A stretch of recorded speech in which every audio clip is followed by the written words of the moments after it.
Well, as much as I love to travel, I find it very stressful getting ready to get out of town, even for short trips, because as we all know, a garden can really suffer even over a long weekend if it's not watered and the temperatures are just sky high. So I'm going to do just a little bit of a walkabout before I leave so you can see what things look like before I depart, because when I come back, and excuse me if this is rocky, I'm on the stepping stones trying not to trip, because when I get back, who knows? Who knows if all of these white hydrangeas will still be white.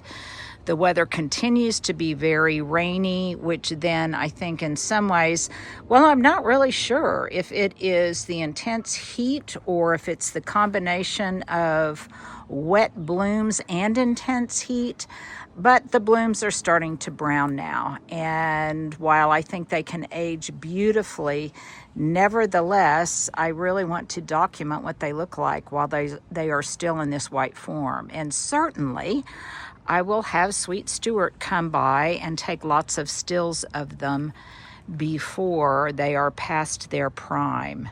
And they have absolutely been spectacular this year. These are Moon Dance, and White Wedding is on the west side of the front yard. Well, speaking of hydrangeas, these Terra hydrangeas are almost ready to cut. They make, I think, the most beautiful dried hydrangeas of any varieties there are. And look at how beautiful that color looks with the color of this dahlia. These are just now starting to come into bloom. And I think they're really lovely, especially this single petal form. So when I get back, maybe these will be a little bit more vigorous in their bloom. And by then, I think these Terra oak leaf hydrangeas will be absolutely in a perfect state for me to cut and dry them and bring them in. And here are some more dahlias over here that will continue, I'm hoping, to bloom into late summer, and then I'll have a lot of material for fall cut flower bouquets. In this bed right here, you may recall at the beginning of spring, a lot of this ajuga had died out, but now, before too long, it will completely fill this little section of bed on the east side. And there goes the sun behind some clouds. I think we may have more rain in the works for today. We had major flash flooding warnings all day yesterday. We had just torrential rain. And yet, even with all that rain, I anticipate that once it dries out and it gets a little breezy, that the ground will absorb all of that moisture and things will still need to be watered in my absence.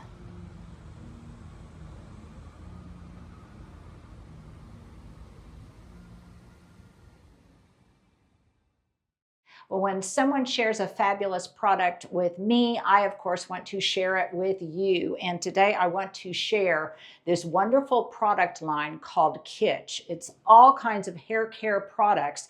My friend Coral told me about it. And, you know, even though, like you, I am loyal to certain brands, when I discover something new, especially if it's in a different form, then I want to give it a try. And what I am trying right now is this wonderful Kitsch product line. These are soaps and conditioner made with rice water protein that are in bar form. You can see here that I've been using it for a while. This is the very fragrant shampoo bar, and this is the conditioner bar. And then what's very, very fun is they give you this handy little caddy that you can store it in your shower. It drains and it keeps the integrity of the bars themselves. But that's enough about the practicalities of it. What about the qualities of it? Well, this rice water protein that is used really infuses your hair with things that promote healing, promote growth. If you've got really fine hair like mine, which was my driving motivation, it kind of gives you a little bit more density and more volume. I love the fact that I feel like I'm doing something good for my hair while I am simultaneously reducing any kind of harm to the planet, at least in a very moderate way, by not using single-use plastics. These just come in these cardboard boxes, and when I need to replace them, all I do is just get another box. And by the way, each bar is about $11 if you get both of them, the conditioner and the shampoo. It's about $21. You can also get it on a subscription basis, which is probably what I'll do, and that's really, really great. But I just don't have all of those plastic bottles and such that, first of all, are, immediately go into the landfill. But secondly, you kind of just can't get what's at the bottom of the bottles very easily. This, I can use it to the last fleck, and use it I will. In fact, I just gifted some to a friend of mine who was having problems with hair loss because of some medication she was on. So this will promote hair growth. I think, it's kind of hard to tell until you've used something for a very long time, but I do feel like before my hair was a little bit more flat, and after it feels more voluminous. It feels like it has more density to it, a little bit thicker, which is, again, a real boost for those of us that have fine hair. So I highly recommend that you try it. There is a code in the description box. There's also a code right here on screen for 25% off of your order. It is great. It ships, I think, over 90 countries, so you can get it almost anywhere. It is practical, it is earth-friendly, but most importantly, it really works. So if you are like me and you like to try new things, well, this might be for you.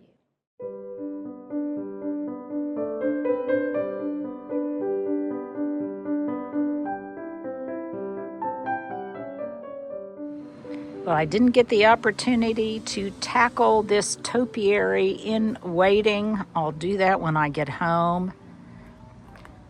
These agapanthus are, well, they're just blooming spectacularly. I tried to do as much deadheading today as I could. I like to have most of my deadheading done before I'm gone. And I've gotten quite a bit of it, but obviously a lot of blooms are going to expire while I'm away. And by the way, I want to do something specifically about agapanthus when I return, because these are getting ready to be just the right amount of pot bound. Agapanthus like to be very, very crowded, and the more crowded they are in the pot, the more heavily they will bloom, and I have certainly found that to be the case.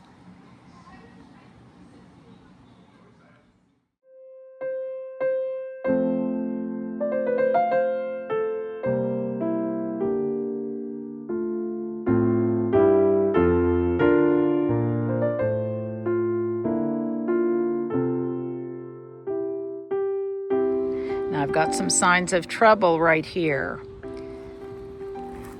Typically, drainage in these large pots of better boxwood is not an issue, but you can see here, look at all of that standing water. And typically it has drained out by now, so something must be clogged up, and it just must be absolutely, the root ball must be absolutely sodden. And this heavy, heavy concrete pot is way too difficult for me to tip over to get some of that water out of there. So I may have to have one of Kayla's guys do something about that.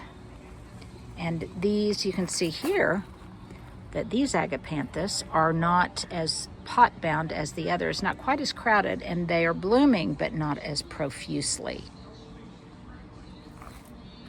And this is my new project I'm getting so excited about. Kayla will start killing that grass in the back while I'm gone. And now let's see what's going on in the backyard. Now, while I'm away, I really don't worry about putting up my hose, because that way the gals know where they can find it. They can leave it out if they choose when they come over to water for me. I've been cutting back some of this red salvia, kind of with some intention as to how much I want to cut. It's really not a good time for geraniums right now. So I'm just I've cut off most of the buds and the blooms, and I'm gonna let them just kind of go dormant for a little while. They do not like all of this rain that we've been having, and the budworms have moved in with a vengeance. So I'll just recalibrate on them when I get back, and hopefully get them looking good before the garden tour.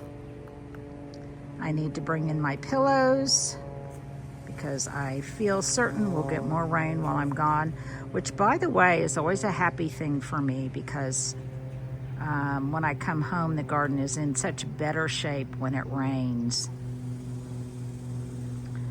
I repotted all of those begonias into this window box planter. Their blooms, well, they're just not looking too great right now. I need to cut some of them off. I need to deadhead them because it's been very, very hot. I did pot up some more coleus. As I told you, I just keep taking cuttings of it because I want to have lots and lots of it for this fall. So right now, obviously, a lot of my activities are just predicated on that, getting things, anticipating the future, getting things to just look presentable, not die in the dog days of summer. And boy, have these been dog days. The humidity has been unbelievable. I'm surprised you can't hear cicadas right now. They have been droning big time. Oh, there's some.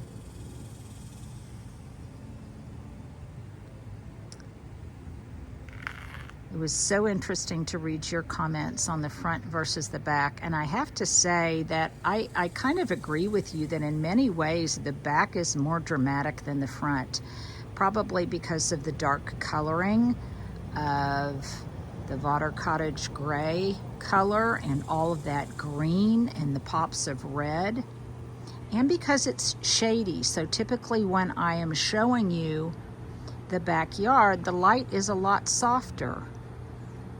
I need to get my candles standing up straight.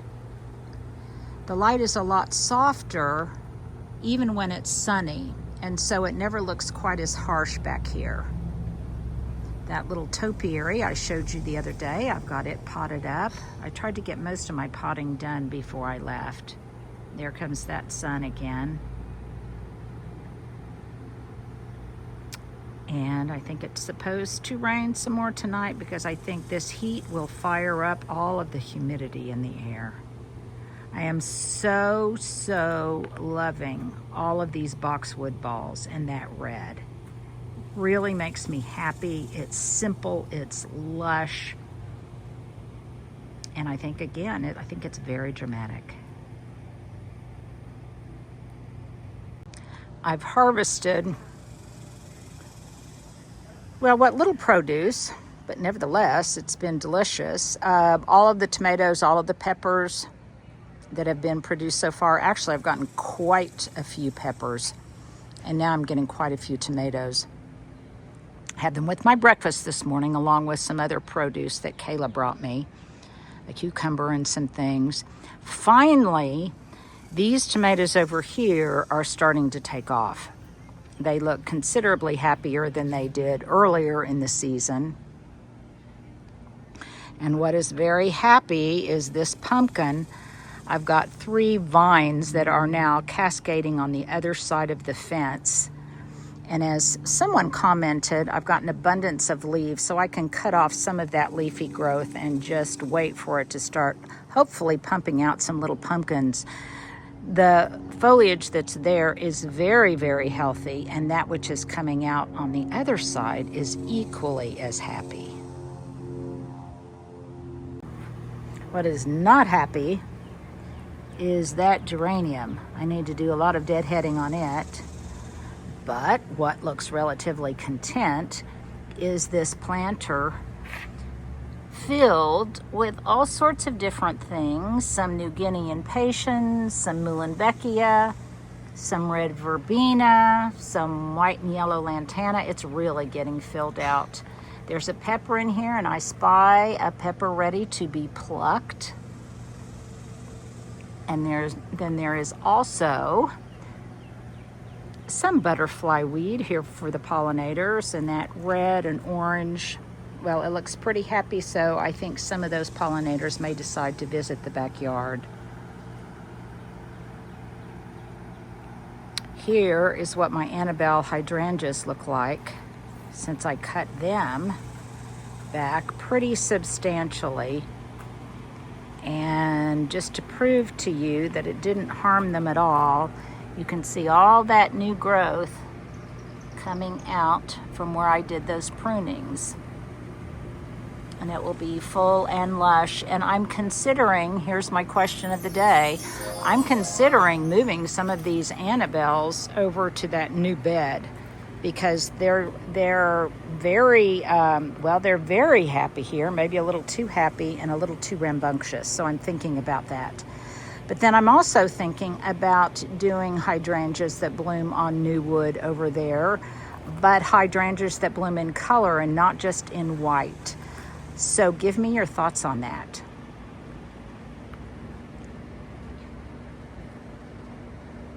Now, boy, these begonias are very happy. This is the mate to the other planter that I showed you. And I might need to just move that planter, the other one with the begonias in it, to a better exposure. But I'll do that when I get back. You can hear my neighbors. They've been enjoying their pool so much. But aren't these gorgeous? Reminds me of those beautiful begonias that I saw at White Flower Farm. And if you haven't watched that video, you might want to. One of the things I'm going to do on the plane is look at their catalog and also my Color Blends catalog and start making my list for next year. And yes, you can hear that air conditioner working overtime. Look at how all those greens just pop.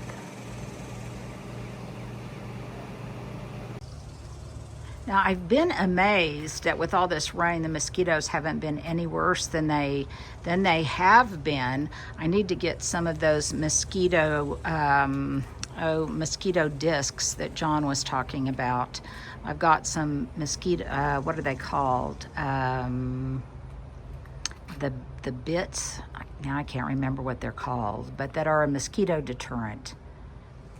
But I definitely, by the end of the year, by the end of the season, I will have to do that. And I just keep trying to be good about emptying out anything that might have a reservoir of water in it. This is a happy, I'm showing you my uglies now. Here's a happy right here. This was a very sad fern that I put in this planter here. And now with all of the rain, and I think it's in just the perfect amount of light, it's really happy. And I think by the end of summer, it will be pretty spectacular and may have to come inside. And then here's the other bank of white hydrangeas. I told Stuart, capture them quickly while I'm gone before they turn brown. They have just given me no end of happiness this summer.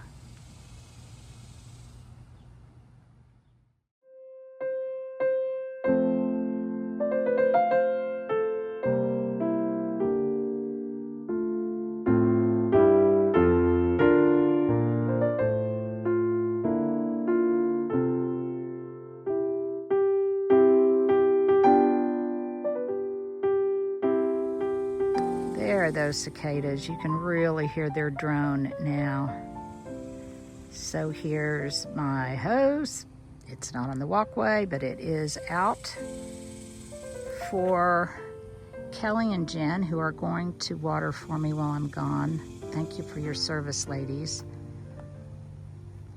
And I'm very happy to report that the Japanese beetles on the roses really seem to have gotten under control. I haven't had any problem with them. I need to do lots of deadheading, but I think I'll just wait till I return to do that. I have deadheaded my leucanthemum, and boy, the butterfly bushes just look gorgeous, as does all of the boxwood of really any variety. And look how beautiful those white hydrangeas look. I know you guys have seen this before, and you probably get tired of all of my superlatives, but it's just so exceptionally grand right now. And by the way, I don't ever remember a summer where I've had so many visitors come by the cottage from everywhere, from in-state, out-of-state, in neighborhood, out of the neighborhood. Always a joy to visit with them.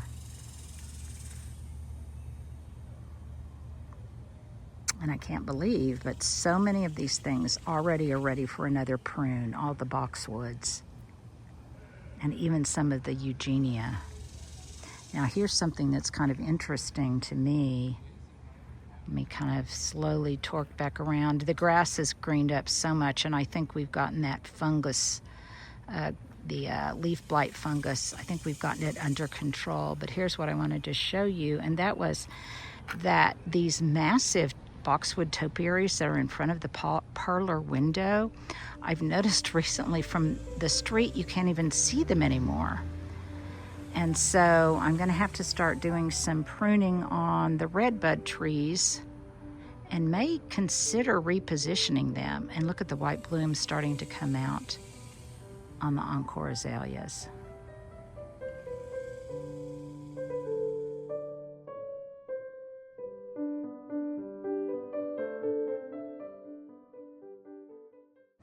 I can't wait to see what this sunshine ligustrum will look like against that dark fence in the new border. I think it'll be just spectacular, and it will be a lot less congested in here, and you'll see the form of the giant boxwood ball that's in front of it so much better. I have decided that next year I want more tall phlox for late summer bloom. And the cosmos is doing very well, but it's just now coming into bloom. It's been very tardy. I guess I pinched it back, and that made them more full, but it also delayed bloom. And these Encore azaleas over here, they are starting to put on bloom. And I need to have somebody help me tame this rose, tame and train and contain this rose, because it is putting out, it's very happy.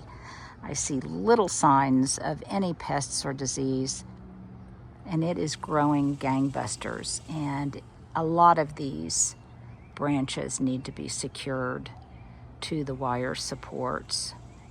Another thing that I have done before I leave is a number of my pots, big pots like this Encore azalea topiary, well, I turned them 360. So what was previously facing the wall now will face the front and get more light.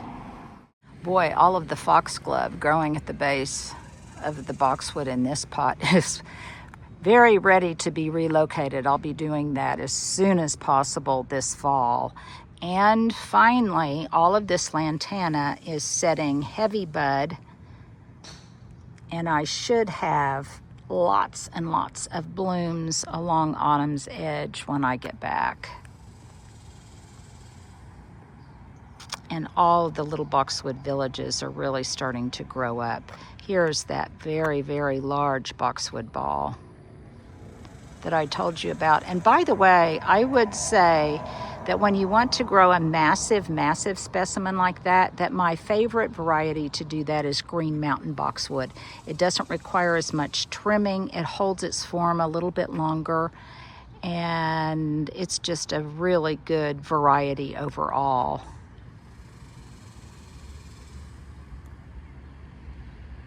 Here's the other side of that cosmos,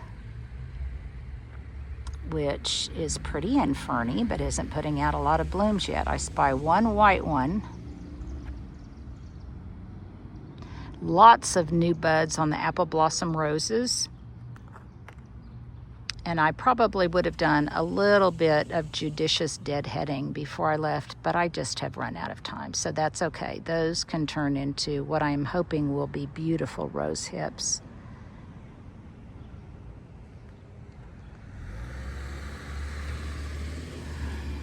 And there you can see just how marvelous that tall phlox looks there in the distance. So I think I need more of it, and I want some of the white David. Tell me what varieties you all grow that prove to be maybe a little bit more mildew resistant and that are heavy bloomers. Look at that sky. Isn't it incredible? Boy, this coneflower is spectacular. It looks beautiful with the other colors on autumn's edge. And the centers are just catching the sun. And against that deep blue sky, it's really spectacular.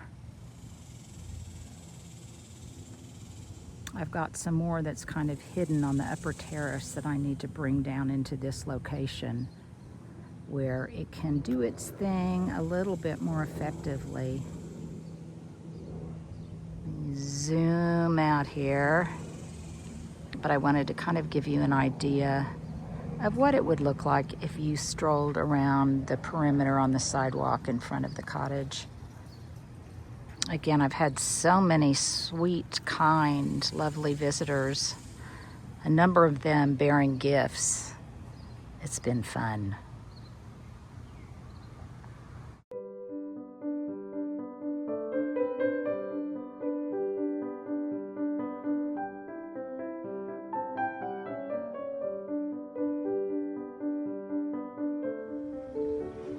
Boy, the sidewalk looks like a worm graveyard. So many worms that I guess escaped the soggy soil and out onto the pavement. I don't think Oklahoma has ever been this lush in July, but we'll take it. I cleared out a lot of the Verbena bonariensis because it was getting ready to go to seed, and it can go to seed a little too aggressively, and there were plenty of other smaller plants that were waiting in the wings.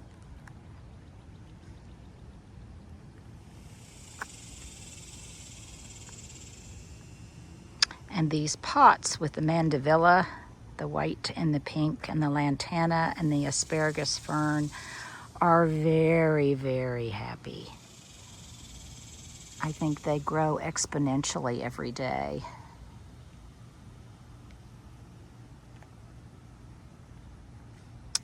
Well, there you go. I just wanted to give you a look at how things are performing right now before I leave. Lush, purple, lemony, but most of all, very, very green. You all take care, and I will touch base when I get back in town.